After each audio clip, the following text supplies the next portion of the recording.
everyone, welcome back. So ഇന്നത്തെ നമ്മളെ video for brides ആണുള്ളത്.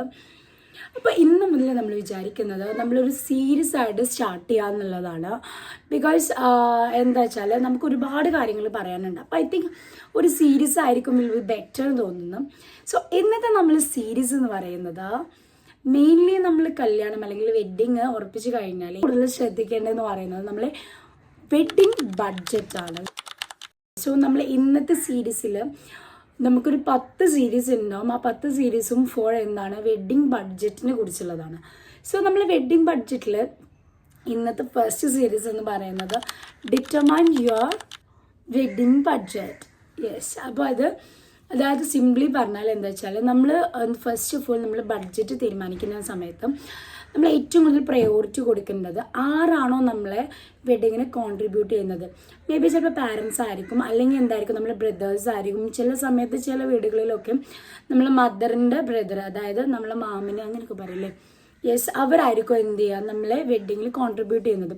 അപ്പോൾ നമ്മൾ വെഡ്ഡിങ്ങിൽ ആരൊക്കെയാണ് കോൺട്രിബ്യൂട്ട് ചെയ്യുന്നത് അവരോട് ഫസ്റ്റ് ഓഫ് ഓൾ നമ്മൾ എന്ത് ചെയ്യണം, നമ്മളെ വെഡ്ഡിങ് കോൺസെപ്റ്റ് പറയണം. ആദ്യം നമ്മൾ കോൺസെപ്റ്റ് പറഞ്ഞിട്ട് വേണം എന്ത് ചെയ്യാൻ നമുക്ക് ബഡ്ജറ്റ് തീരുമാനിക്കാം.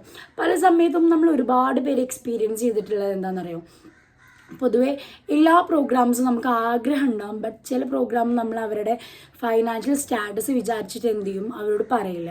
അപ്പോൾ നമ്മളിൽ തന്നെ നമുക്കറിയാം, പിന്നെ ലോ ക്ലാസ് ഉണ്ടാവും, മിഡിൽ ക്ലാസ് ഉണ്ടാവും ആൻഡ് ഹൈ ക്ലാസ് ഉണ്ടാവും. പല സമയത്തും നമ്മളെല്ലാവരും എക്സ്പീരിയൻസ് ചെയ്യുന്ന ഒരു കാര്യം എന്താണെന്നറിയോ, ചിലപ്പോഴെങ്കിലും നമ്മളൊന്ന് ഹൈ ക്ലാസ് ആയിരുന്നെങ്കിൽ വിചാരിക്കും. കാരണം ചില ബഡ്ജറ്റ് എന്ന് പറയുന്നത് നമുക്ക് എന്ത് ചെയ്യാൻ പറ്റില്ല, താങ്ങാവുന്നതിൽ അപ്പുറമായിരിക്കും. അതായത് ചില ബഡ്ജറ്റ് പറയുന്നത് നമുക്ക് താങ്ങാവുന്നതിലും അപ്പുറമായിരിക്കും. അപ്പം നമുക്ക് എന്ത് ചെയ്യാൻ പറ്റില്ല, ആ ചില പ്രോഗ്രാംസ് നമുക്ക് എന്ത് ചെയ്യേണ്ടി വരും, നമുക്ക് ഒഴിവാക്കേണ്ടി വരും. അപ്പം അങ്ങനെ ചെയ്യാണ്ടിരിക്കാൻ വേണ്ടിയിട്ടാണ് നമ്മൾ എന്ത് ചെയ്യുക, ഫസ്റ്റ് ഓഫ് ഓൾ നമ്മൾ ബഡ്ജറ്റ് ഡിറ്റർമൈൻ ചെയ്യുന്ന സമയത്ത് നമ്മൾ കോൺട്രിബ്യൂട്ടേഴ്സ് ആരാണോ അവരോട് നമ്മൾ എല്ലാ പ്രോഗ്രാംസിൻ്റെയും ഡീറ്റെയിൽസ് പറയണം. ഇത് വേണം അത് വേണം എന്നുള്ള എല്ലാ കാര്യങ്ങളും നമ്മൾ എന്ത് ചെയ്യണം, പറയണം. അതിൽ നമ്മൾ എന്ത് ചെയ്യണം, നമ്മളെല്ലാ കോൺസെപ്റ്റും അവർ കൂടി പറയണം. ഇപ്പോൾ ഫോർ എക്സാമ്പിൾ ഇപ്പോൾ നമ്മൾ ഗോൾഡ് ഇപ്പം നമുക്കറിയാം, ഒരുപാട് പേര് ഒരുപാട് ഗോൾഡ് ഇടുന്നവരുണ്ട്, ചില ആൾക്കാർ കുറച്ച് ഗോൾഡ് ഇടുന്നവരുണ്ട്, ചില ആൾക്കാർ ഗോൾഡ് യൂസ് ചെയ്യാത്തവരുണ്ട്. നമ്മളെപ്പോഴും ശ്രദ്ധിക്കേണ്ട ഒരു കാര്യം, എനിക്ക് തോന്നിയിട്ടുള്ളൊരു കാര്യം എന്താണെന്ന് അറിയാം, ഇപ്പം നമ്മൾ ഗോൾഡ് യൂസ് ആക്കുന്നവരാണെങ്കിൽ ഇറ്റ് വിൽ ബി ഫൈൻ, നമ്മൾ എന്ത് ചെയ്യാം ഗോൾഡ് ഇടാം. അല്ലാത്ത പക്ഷം നമ്മൾ കല്യാണം കഴിഞ്ഞിട്ട് അത് ഷെൽഫിൽ എടുത്ത് വെക്കാനാണ് അല്ലെങ്കിൽ ലോക്കറിൽ ഇടാൻ വേണ്ടിയിട്ടാണെങ്കിൽ then why should we need gold, നമുക്ക് ഗോൾഡിൻ്റെ ആവശ്യമില്ല. അപ്പോൾ ഈവൻ നമ്മൾ പാരൻസിനുള്ളതൊരു മിഡിൽ ബഡ്ജറ്റാണ് അല്ലെങ്കിൽ ലോ ബഡ്ജറ്റ് ആണെങ്കിൽ നമുക്ക് എപ്പോഴും ചെയ്യാവുന്നൊരു കാര്യം നമ്മൾ ഗോൾഡിന് എന്ത് ചെയ്യാം, സാക്രിഫൈസ് ചെയ്യാം.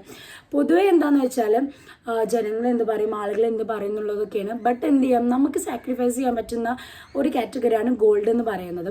അതിൽ തന്നെ നമുക്ക് എന്ത് ചെയ്യാം, 1000 രൂപയുടെ താഴത്തൊക്കെ ഇപ്പോൾ റെൻ്റൽസ് അവൈലബിൾ ആണ്, ഒരുപാട് റെൻ്റൽ ഷോപ്സ് അവൈലബിൾ ആണ്. അപ്പോൾ നമുക്ക് ഒരു നേരത്തെ ഒരു ഫംഗ്ഷന് വേണ്ടിയിട്ട് നമ്മൾ എന്ത് ചെയ്യേണ്ട ആവശ്യമില്ല, 10-20 ലക്ഷം കൊടുത്തിട്ട് ഗോൾഡ് ഇടുന്നതിനേക്കാൾ ഐ തിങ്ക് ബെറ്റർ എന്ന് പറയുന്നത് നമുക്ക് റെൻ്റൽ ജ്വല്ലറി ചൂസ് ചെയ്യുന്നതായിരിക്കും. അതാവുമ്പോൾ ഗോൾഡിനെക്കാട്ടിലും ഭംഗിയായിരിക്കും, it will B budget friendly ആയിരിക്കും. അപ്പോൾ നമ്മൾ എന്ത് ചെയ്യാം, നമുക്ക് സാക്രിഫൈസ് ചെയ്യാൻ പറ്റുന്ന ഒരു കാറ്റഗറി എന്ന് പറയുന്നത് ഗോൾഡാണ് കേട്ടോ. അപ്പോൾ ഗോൾഡ് യൂസ് ആക്കുന്നവരാണെങ്കിൽ ഇറ്റ് വിൽ ഫൈൻ. ആൻഡ് ചില പാരൻസ് പറയും, ആളുകൾ പറയും മകളെ കെട്ടിച്ചു വിട്ട സമയത്ത് ഞാനൊന്നും കൊടുത്തിട്ടില്ല, ഗോൾഡൊന്നും കൊടുത്തിട്ടില്ല എന്നൊക്കെ പറയുന്നവരുണ്ടെങ്കിൽ ജസ്റ്റ് എന്ത് ചെയ്യുക, അത് മൈൻഡ് ആക്കാണ്ടിരിക്കുക. നമ്മൾ പാരൻസിൻ്റെ കയ്യിലുള്ളത് എന്താണോ അത് വെച്ചിട്ടാണ് നമ്മൾ കല്യാണം നടത്തേണ്ടത്, അല്ലാണ്ട് ജനങ്ങൾ എന്ത് പറയുമെന്ന് വിചാരിച്ചിട്ടല്ല. അപ്പം നമുക്ക് ഗോൾഡിൽ സാക്രിഫൈസ് ചെയ്യാം.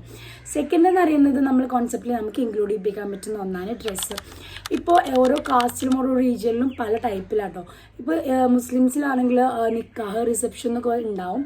അപ്പോൾ ഈ നിക്കാഹിന് പൊതുവെ പറയാറ് റെൻ്റൽസ് ഇടാൻ പാടില്ല എന്ന് ചിലർ പറയാറുണ്ട്, എൻ്റെ റെൻ്റൽസ് ഇടുന്നത് കുഴപ്പമൊന്നുമില്ല എന്ന് പറയാറുണ്ട്.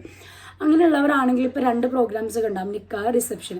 അപ്പോൾ നിക്കാഹിന് നമുക്ക് എന്ത് ചെയ്യാം, ഡ്രസ്സ് എടുക്കുന്നുണ്ടെങ്കിൽ റിസപ്ഷന് നമുക്ക് എന്ത് ചെയ്യാം, അത് റെൻ്റലാക്കാവുന്നതാണ്. പൊതുവേ രണ്ടിനും റെൻ്റലാക്കുന്നതായിരിക്കും മച്ച് ബെറ്റർ. പിന്നെ നമ്മളെ പാരൻസിനെ ഞാൻ പറഞ്ഞില്ലേ, ചില സമയത്ത് മക്കൾ റെൻ്റൽസ് ഇടുന്നതോടൊന്നും താല്പര്യം ഉണ്ടാവില്ല, എന്നാലും നമുക്ക് ഡ്രസ്സിൽ ഇതേമാതിരി എന്ത് ചെയ്യാം, അവരെ സഹായിക്കാവുന്ന കേട്ടോ. ഇത് അവർക്കും ഒരു ഹെൽപ്ഫുൾ ആയിരിക്കും, നമുക്കും എന്താണ്, നമുക്ക് ഓൾറെഡി നമുക്കൊന്നും കോൺട്രിബ്യൂട്ട് ചെയ്യാൻ പറ്റുന്നില്ല, അപ്പോൾ ഇങ്ങനെയെങ്കിലും അവരെ സഹായിക്കാൻ പറ്റുന്നുള്ളതാണ്.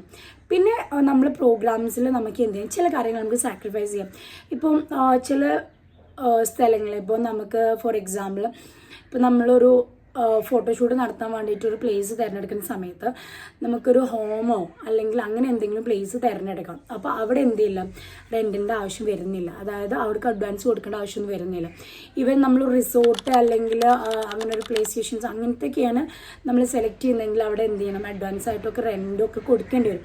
അപ്പോൾ നമുക്ക് ബഡ്ജറ്റിലാണ് നമ്മളൊരു വെഡ്ഡിങ് പ്ലാൻ ചെയ്യുന്നത് എങ്കിൽ നമുക്ക് ഏറ്റവും ചെയ്യാൻ പറ്റുന്നൊരു കാര്യം എന്ന് പറയുന്നത് റെൻറ്റ് അല്ലെങ്കിൽ അഡ്വാൻസ് കൊടുക്കാത്ത പക്കമുള്ള ഹോം വലിയ കൊട്ടാരം പോലത്തെ വീടുകളൊക്കെ ഇപ്പോൾ അവൈലബിൾ ആണ്. അപ്പോൾ അതിലൊക്കെ എന്ത് ചെയ്യാം, വീഡിയോസും ഫോട്ടോസൊക്കെ എടുക്കാനായിട്ട് ശ്രമിക്കാം.